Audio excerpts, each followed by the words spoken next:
So hello, I'm Jennifer, and I'm actually honored to be asked to share some what I hope are helpful tips for you today about getting ready to make the most of the B2B event, which is Hong Kong PAX. This is part two.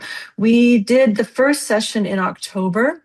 Some of you were probably there.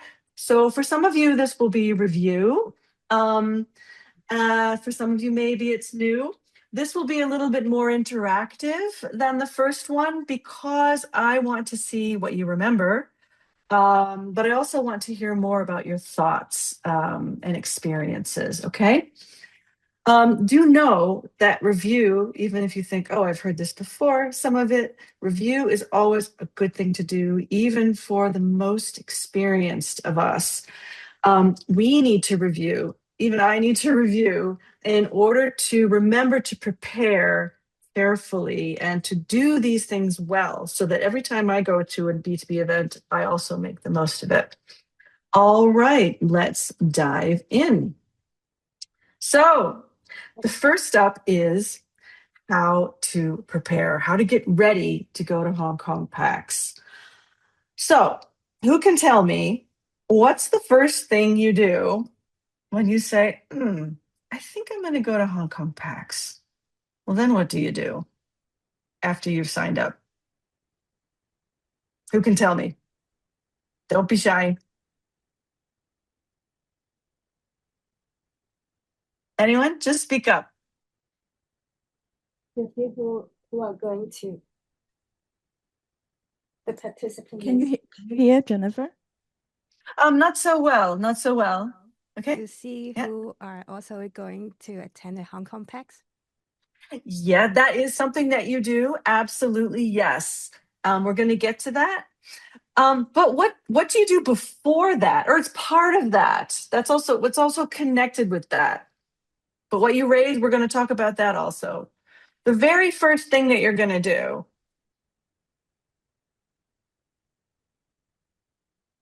Any other thoughts? Yeah? If I plan to go, I'll first check the program and which day I want to go and which section, because it's all over the place. I mean, in different areas. That's true. Yes, yes, yes. Okay, great, great. This is also a very important part of preparation. Okay, so what I'm actually going for is something really basic. It's really basic. It is actually setting your goals. Asking yourself, why? Why am I going to this? So, because yes, it's taking place in Hong Kong. Yes, you're artists, but what goals do you have? Does anyone have a goal they can tell me about taking part in Hong Kong PAX? Why are you doing it?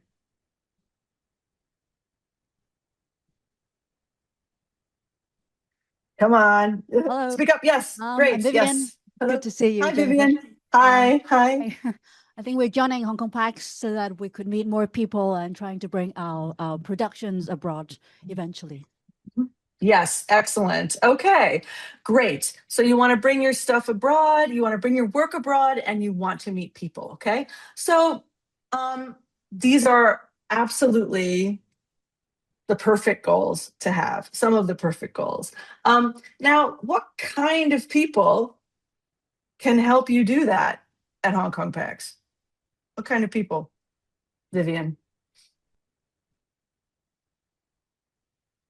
I imagine it would be like people who organizing festivals or venues.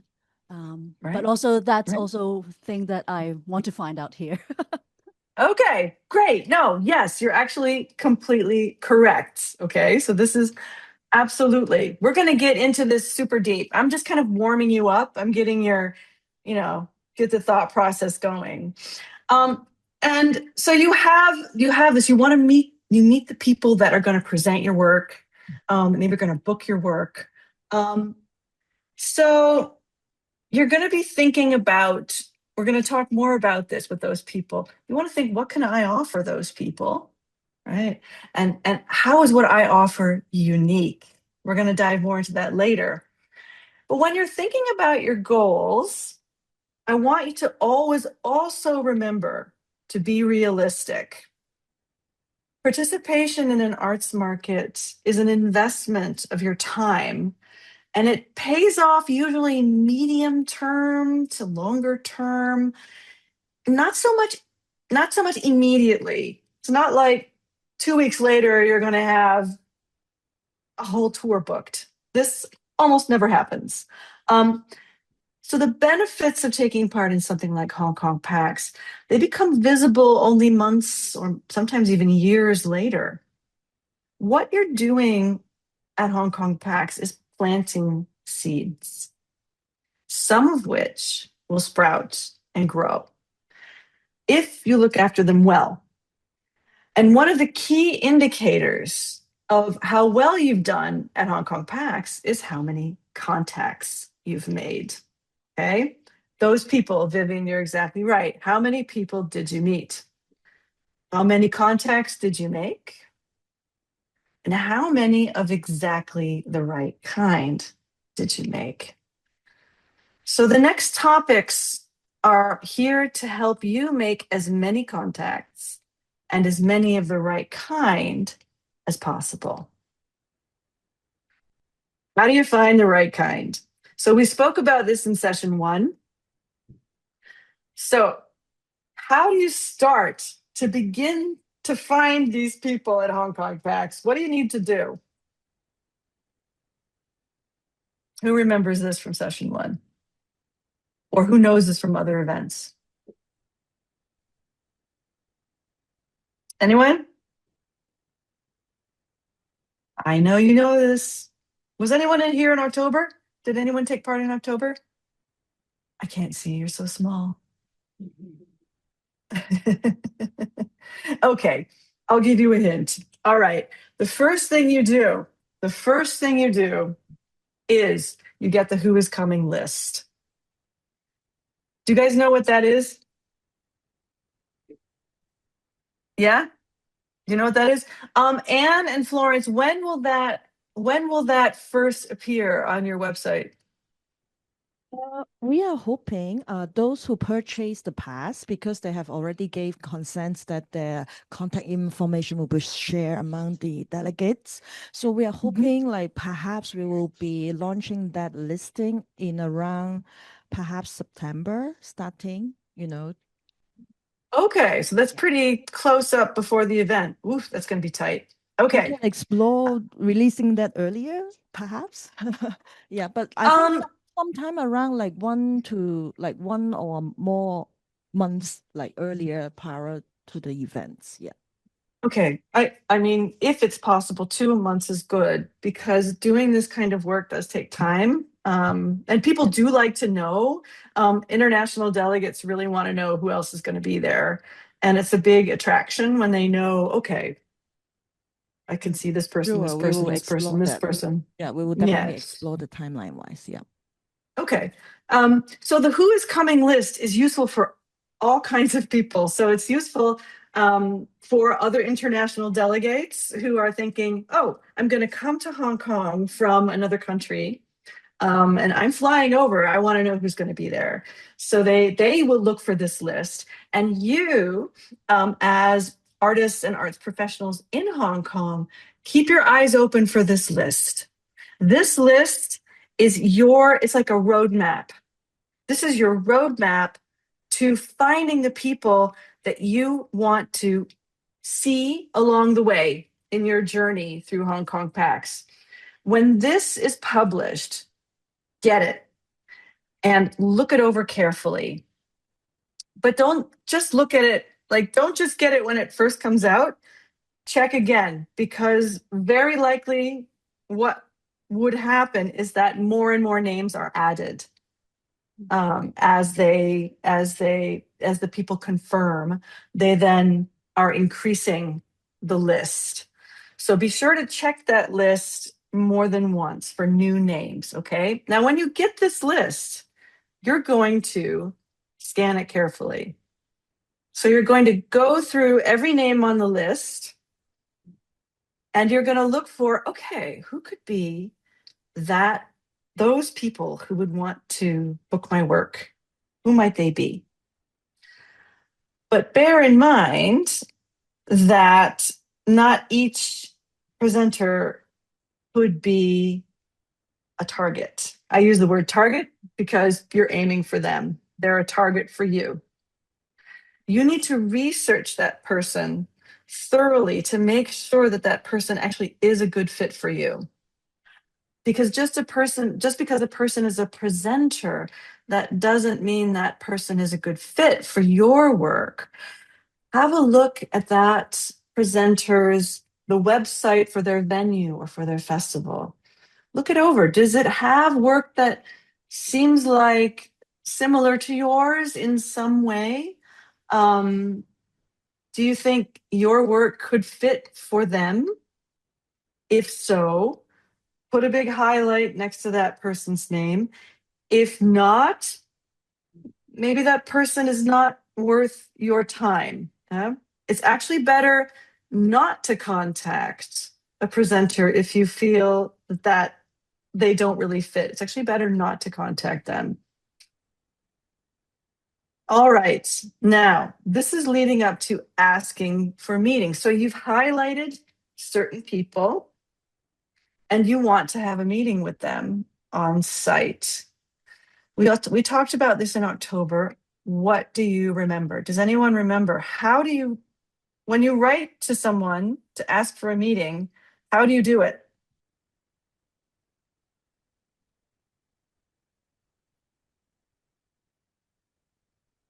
Who remembers? Has anyone done this before? Have you ever written to someone, a presenter, for example, to ask for a meeting? Anyone?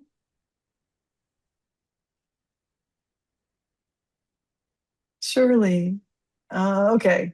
Okay. Well, if not, then what you do is the step before, make sure you've done your homework. You need to know who you're writing to. When you write to that person, you need to show them that you did the homework.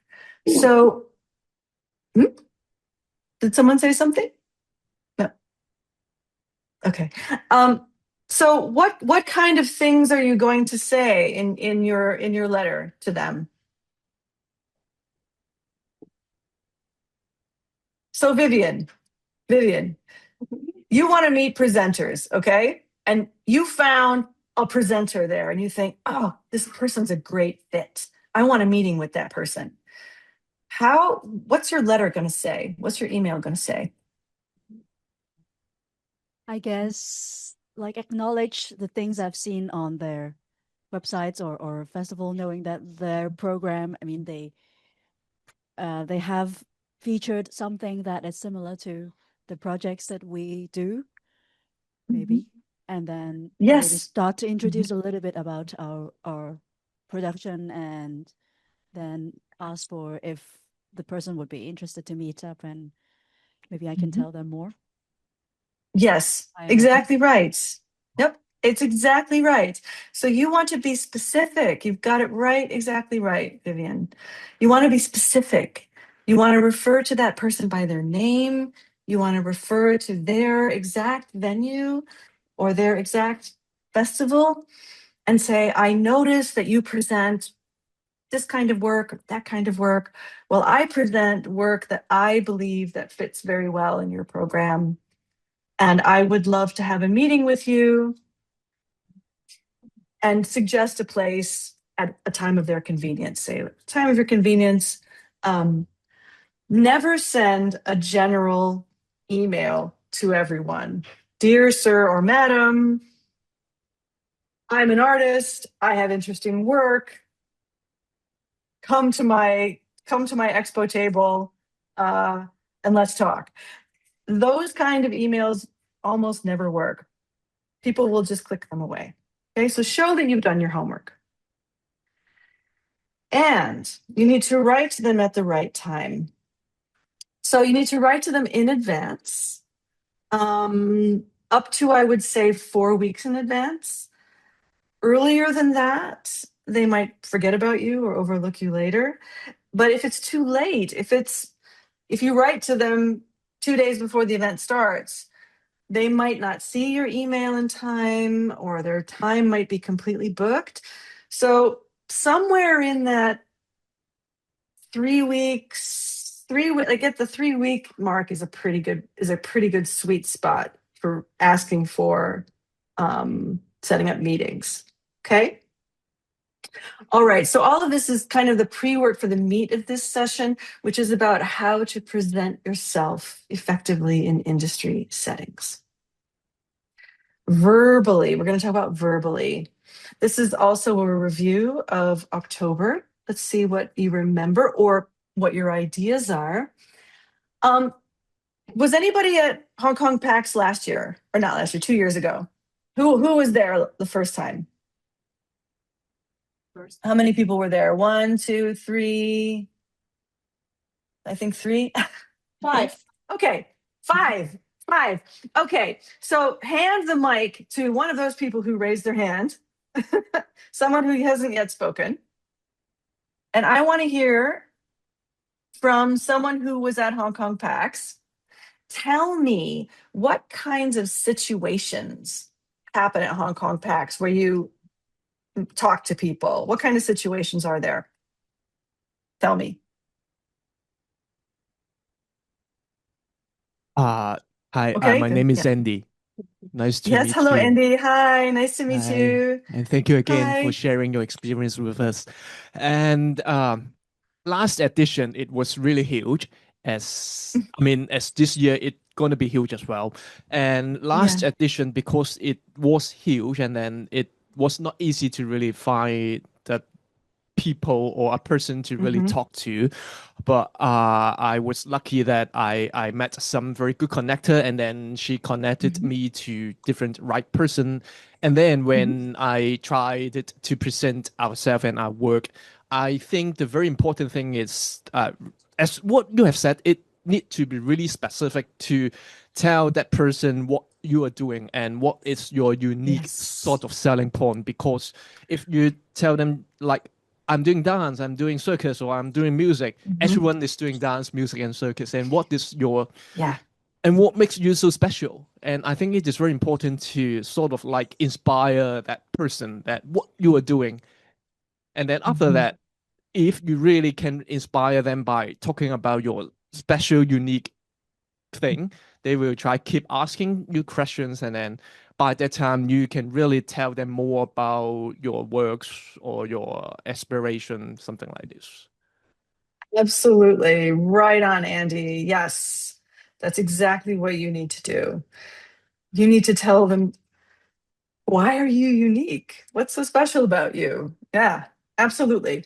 And as a part of that, when you're meeting these people, it's such a big event. It's huge. It's huge.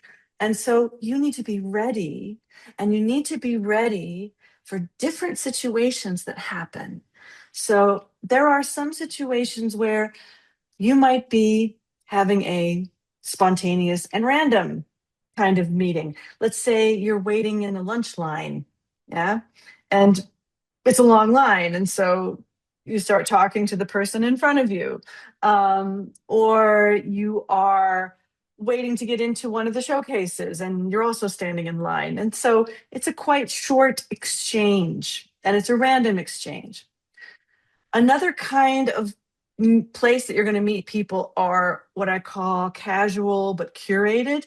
So these would be, say, roundtable discussions. There'll be various sessions at Hong Kong PAX where you'll be seated at round tables and you'll be talking to each other across the table. So that's another setting. But then there's also a formal setting. So Andy, you talked about you had a meeting set up. And in this meeting, you spoke to someone about your work and why it was special, and they started asking questions, things like that. So that's a more formal setting. So the first two of these, the spontaneous and random and the casual yet curated, these are very short, okay? You need to be ready to tell people about you in 1 to 2 sentences. This is called either an elevator pitch, or you could call it a lightning introduction. And with this, you need to craft it and you need to memorize it so that you can say it in your sleep. Yeah. It should be 1 to 2 sentences maximum. It needs to say who you are, what you do, and why that is unique. Prepare it and then memorize it. You can also include what you want. So here are a couple of examples.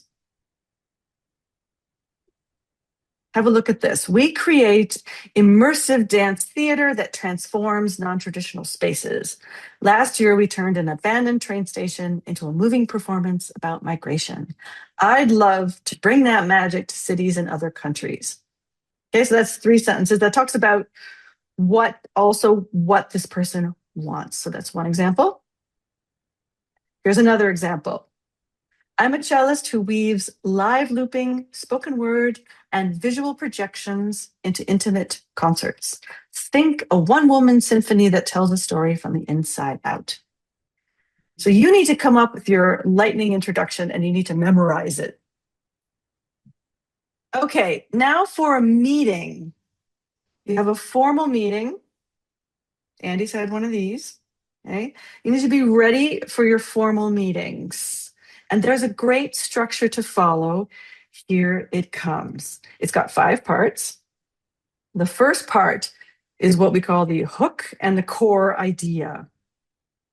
This is where you start with what you do, you add your unique approach, and you might add a sensory image. Okay? It's a little bit like your elevator pitch, the first part. We create site-specific dance theater that turns everyday places into immersive performance worlds. Imagine your audience wandering through a historic garden while dancers and musicians bring local stories to life around them. That's part 1. Then you want to talk about the resonance or the impact. By this, I mean, what's the emotional or practical outcome for the audiences? Example, it's about giving people an unforgettable shared experience where the setting, the performers, and the audience all become part of the story. Past audiences have told us they left seeing their own city differently. Part 3, track record. You need to show that you can deliver. Mention notable venues or that you've performed in, or awards, or maybe you have notable collaborators you've worked with. You might tell a short success story. So, example, we've brought these works to festivals in Australia, Singapore, and the UK, each time tailoring them to local sites. One production even doubled the venue's usual attendance that week. Part 4, what's the fit for them?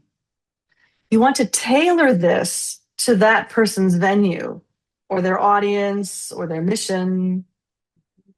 So here, for your outdoor summer series, we could adapt our latest work to your Riverside Park, incorporating stories from your community and creating a performance that's unique to your city. All right, last step is an invitation for a next step, so an action step. You want to make it easy for them by suggesting it yourself. Example, if it sounds like a fit, I'd love to send you a short video of the work and explore what we could create together for your next season. Okay? So this is a lot of preparation. You have a lot of preparation to do. But once you do the preparation, you'll be ready. You'll be ready to do it on site spontaneously. You'll also be ready to kind of tailor it to the people who are in front of you spontaneously when you have enough practice. And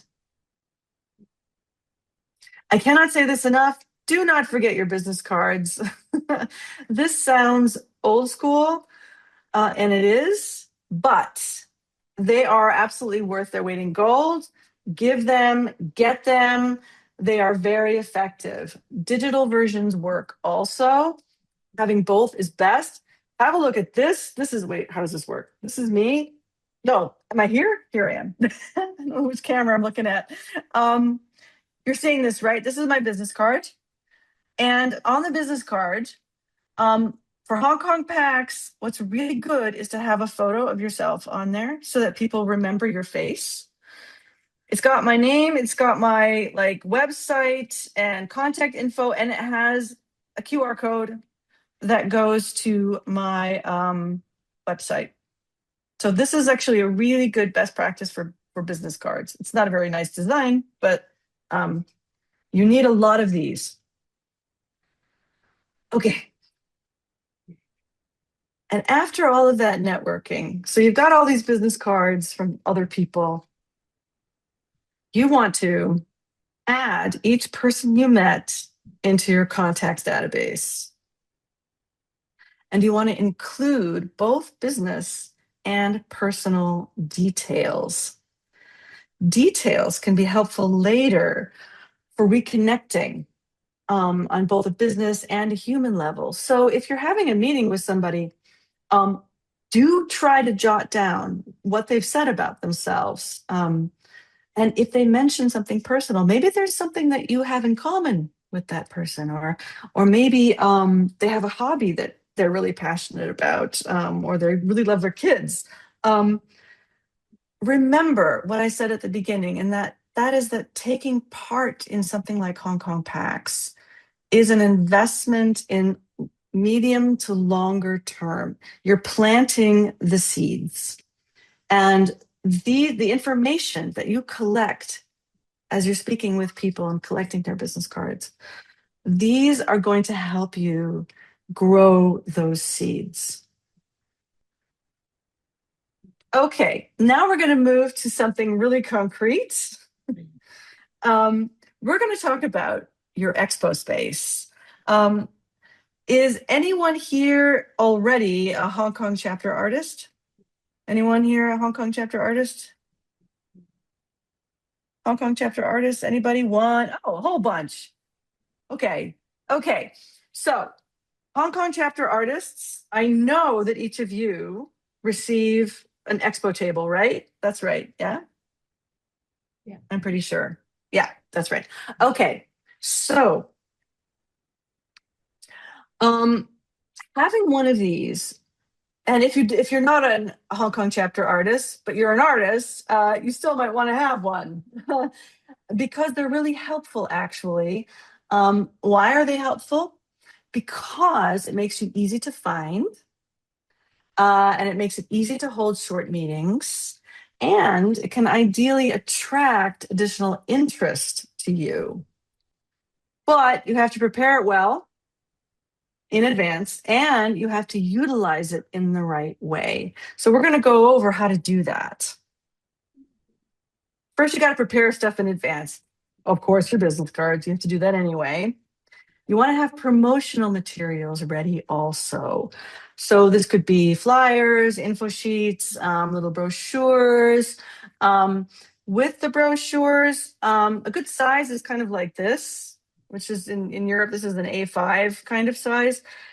You don't want things that are too big, because if they're too big, they get awkward. And people kind of just go, oh, what am I going to do with this big thing? I don't have to carry it. So you'll not want to make your flyers or things too big. You want them to be eye-catching. You want them to be informative. You'll want to have your touring schedule ready. You'll want to have your overall ability ready. So get all the information ready that you think people are going to need to know. Now for the table itself. We're going to talk about the actual table, what's on it. So first up, with your table presentation, you want to have it clearly branded. You want to ensure that the people who are walking past can clearly see your key information at a glance. They can just see it out of the corner of their eye. It could be the name of your company. It could be the name of the project. Maybe you have a logo or kind of an image. You could do that with a tablecloth that drapes over the front, or you could put like a roll-up banner or poster behind you, or do both. Yeah. You'll also want to have giveaways. Okay.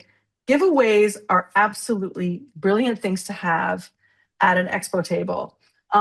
These should be things that people actually will use and they need. So they're walking by and they're like, oh, look, there's like pens. Like, so this is actually a branded pen I've got a whole bunch of giveaways from the League of American Orchestras conference because my husband was just there and he just grabbed a bunch. He did exactly this.